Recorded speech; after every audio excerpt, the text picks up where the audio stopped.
Okay, so I'm at the spot of a Sasquatch encounter that was relayed to me, I guess 10 years ago at least, by an orthopedic surgeon that had this encounter and was struggling with what to do with it. And I don't know how he got a hold of me. He did some research, got a hold of somebody that had my telephone number, and he called me, introduced himself. First I was skeptical, but he introduced himself. I recognized the name. He's prominent in my town. And then he began to tell me of his encounter. And he was on, if I've got the trail right, he was on this trail here, and he was doing, it was in the summertime, it's hot. This is the main roads right up there, and so he was doing an exercise hike. So he'd come up here, late in the, in the evening, parked his car about a quarter mile or less in that direction, and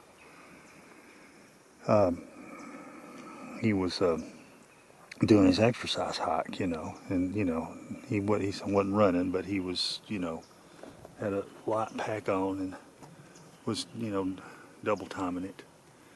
And so he had come out this trail and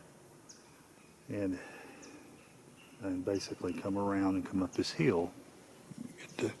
He come up this hill and gone out that way, and I've gone all the way out, and it goes up the top of the hill, and then it dead ends. But if you're doing if you only got about an hour and a half, this is a good little jaunt. It's uphill and then it's downhill this way, but it's,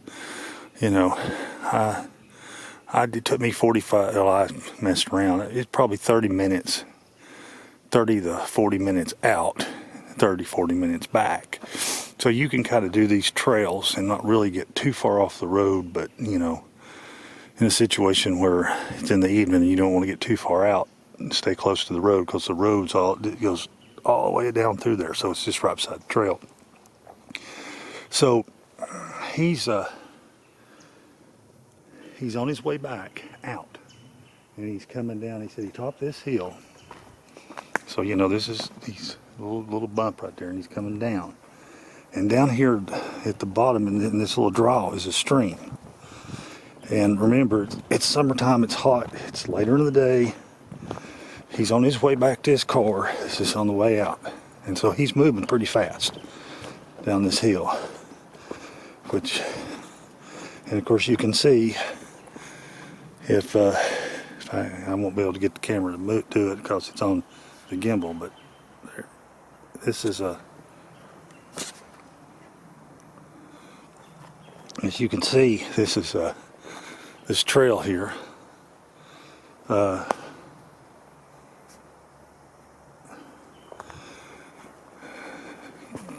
goes down the hill and curves. So he's coming down through here, and when he rounds this curve down here, he's got his head down. He's not really looking forward. He's paying attention to the rocks so he don't trip. And so he's got his head down, and like I said, remember, he's double timing it.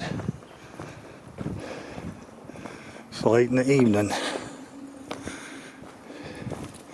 and when he gets to this curve, if I've got him right, And this, well, I'm in April, so the foliage is not fully on yet. He said he couldn't really see the creek. He couldn't see the creek till he got to this little point here. He said he rounded the curve, and right about here is where he saw it. And in the, you see the creek here.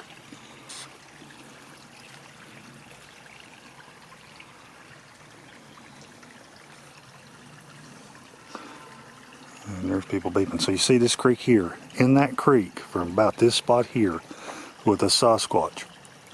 And the guy said he was facing him. We're kind of facing up the hill there. He was squatted down. He was cupping the water out of the stream and taking drinks. And the guy said he rounded the curve right here and just stopped. I'm like, oh my goodness. And he said the Sasquatch wasn't panicked, wasn't surprised. The Sasquatch just raised up and stared at him. So from this distance, like I said, he come down this hill fast. The foliage was a little thicker. His head was down. He wasn't really looking forward. You say, well, how did the Sasquatch let him sneak up on him?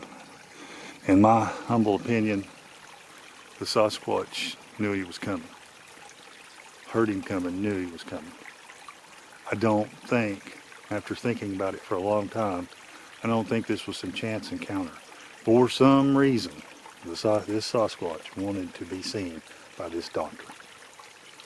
I have no clue. And so the doctor is standing here. It stands up, and he's in shock. He's trying to process what he's seeing. This thing is, he said, anywhere from 8 to 10 foot tall. He said he could see its eyes. It was looking right at him. He said there were flies or bugs, flitting around him. He said he wasn't moving. He wasn't blinking. He was just staring at him. He said he was ripped. He was huge, broad shoulders. Just really big creature. And he said they locked eyes. They just stared at each other for a few seconds. And then he turned and went off through there. Went down there's a little draw right there. Said he just turned and quietly walked through all that and didn't make any noise and just quietly walked off. And the doctor was freaking out because as he turned and moved, he could see the muscle groups under the hair. He could see the trapezoids and he could see the buttocks, and he could see, he went through this whole litany with me about all the muscle groups he could see, and it was moving. It wasn't a suit. This thing was breathing, and he was just in total, complete shock. And when he contacted me, it was in the fall, I think. And so this had been eating at him since the summer, and he didn't know what to do. He thought he was losing his mind and going crazy. He couldn't talk to his wife or his family. Couldn't talk to any of his fellow professionals because, it would ruin him. And he literally just started looking, for someone to talk to. And I don't know who gave him my number. I don't know. I never got that. One of the groups, it may have been one of my friends. He said, I did some research, talked to somebody, said they knew you, said I was the guy to talk to, and gave me my phone number. So I kind of got a ideal group of 2 or 3 people it could have been. But that's okay. But he just wanted to talk to someone that had seen one and knew, that they existed, and was able to tell him that he wasn't crazy. He just wanted to know he wasn't crazy. And I told him, of course you're not crazy. You saw what you saw. It was a Sasquatch. They are a living, breathing being. And he thanked me, and we talked for about 45 minutes. And I assured him that what he saw was real. And he's like, well, I know what I saw was real, but it's not supposed to exist. And, unfortunately, that's the way it is. He was having major PTSD over this thing. And hopefully I helped him. He never called back. He asked me never, not to give his name or anything like that. And, I've never done that. And there's enough people in my town that do, orthopedic people that, you know, and this would have been over 10 years ago, I guess, by now. So, 10 years ago, so, nobody's going to guess who it is. But, yeah, this is the spot. He told me that, I've always wanted to come up here, and I've been just hiking around up here because it's so busy at my normal trail spots with the wildflower people. And so I thought, well, I was up here to be a good time. I mean, I've done this before, as far as told people about this encounter. I think I've got it in one of my books. But, he told me what trails and which way, and that, this is the only place that matches his description. And oops, there's my back trail going out. Battery's dead. I'll have to place that here in just a second. But let's walk up here. So let's pace this off. He said he just rounded this corner. He said, I rounded the curve. So 1, 2, 3, 4, 6, 7, 8, 9, 10, 11, 12, 13, 14, 15, 16, 17, 18, 19, 20, 22, 23, 24, 25, 26, 27, 29, 30, 31, 32, 33, 34-ish. So he rounded the curve right there where that tree is. It's 34 yards, 90 feet, 3 feet in the yard. Pretty darn close. And he said it was right here on this side, knelt down, and it was cupping. You can't see. It was right here. It's right there. And it was kneeling down and cupping water, and it's in his left hand. He said the opposite hand, and it was squatted right there. Right there's where it squatted. And then it stood up. It stood up, looked at him, squared to him, and looked back at him. He said he didn't know how long. 10 seconds, 20 seconds, he didn't know. He said long enough for me to get a real good look, and he said we made eye contact.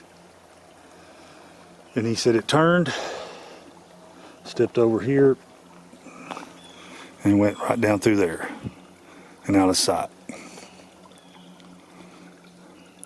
But he said never made a sound. You can see, I mean, this is in the spring. It ain't even started. We're not even in full summer growth. It was full summer growth at the time. So there was more foliage between him and the creature. So there's the doctor's account, and I'm at where the doctor was, and thought you might find that interesting, and being able to actually see where an encounter happened, where someone got a close-up and how it happened. And like I said, there's no doubt, there's no way the Sasquatch didn't hear him coming. There's no doubt the Sasquatch wanted this encounter to happen. Why? I don't know. He had plenty of time to get out of the way. He obviously should have been able to hear the guy coming. He was double timing it. I always thought he surprised him. But once I got up here and looked, I'm thinking, well, as far as seeing him, he may not have been able to see him coming, but he definitely heard him. And of course, I think they can sense your presence electromagnetically. And so he knew he was coming. This Sasquatch wanted to have this encounter with this man. And the motives, I don't know. A lot of people say the same thing. It's interesting. So anyway, there's a little aside, and that's a little addition, a little short to Sasquatch Awareness Project. And it can happen to anyone, and you're not alone. You're definitely not alone. So guys, I hope you enjoyed that. I'm going to continue my hike today. Again, God bless, and until next time, I'll see you later.